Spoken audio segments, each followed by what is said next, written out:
ఈ కూర వేడివేడి అన్నంతో తింటే చాలా బాగుంటుంది. అలాగే చాలా ఈజీగా కూడా చేసుకోవచ్చు. సింపుల్ 10 నిమిషాల్లో అయిపోతుంది. దీనికోసం ముందుగా మూకుడు తీసుకొని ఒక 2 టీ స్పూన్లు నూనె వేసుకోవాలి. నూనె వేడాక వెల్లుల్లిపాయలు, పోపు దినుసులు అలాగే ఇంగువ వేసుకొని ఒకసారి బాగా వేయించుకోవాలి. ఇలా వేయించుకున్న తర్వాత దీంట్లోని సన్నగా కట్ చేసిన ఒక చిన్న సైజు ఉల్లిపాయ ఒకటి, పచ్చిమిర్చి, కరివేపాకు ఇవన్నీ వేసుకొని ఉల్లిపాయలు కొంచెం పచ్చివాసన పోయేంత వరకు ఒకసారి వేయించుకోవాలి. ఇలా వేయించుకున్న దాంట్లోని రుచికి సరిపడా ఉప్పు వేసుకోవాలి. ఉప్పు కర్రీ మొత్తం ఇక్కడే వేసుకోండి, బాగుంటుంది. అలాగే కొంచెం పసుపు వేసుకొని ఒకసారి బాగా కలుపుకోవాలి.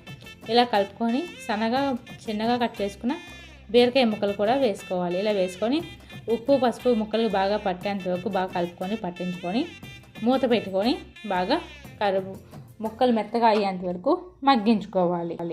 5 నిమిషాల తర్వాత మూత తీసుకొని ఒకసారి మధ్యలో కలుపుకుంటూ ఉండాలి. అలా కలుపుకుంటూ ముక్కలు బాగా మగ్గించుకోవాలి. ఇక్కడ చూపించిన విధంగా ముక్కలు మగ్గిన తర్వాత ఇందులో ముందుగా నానబెట్టుకొని ఉడికించుకున్న శనగపప్పు వాటర్తో సహా వేసుకోవాలి.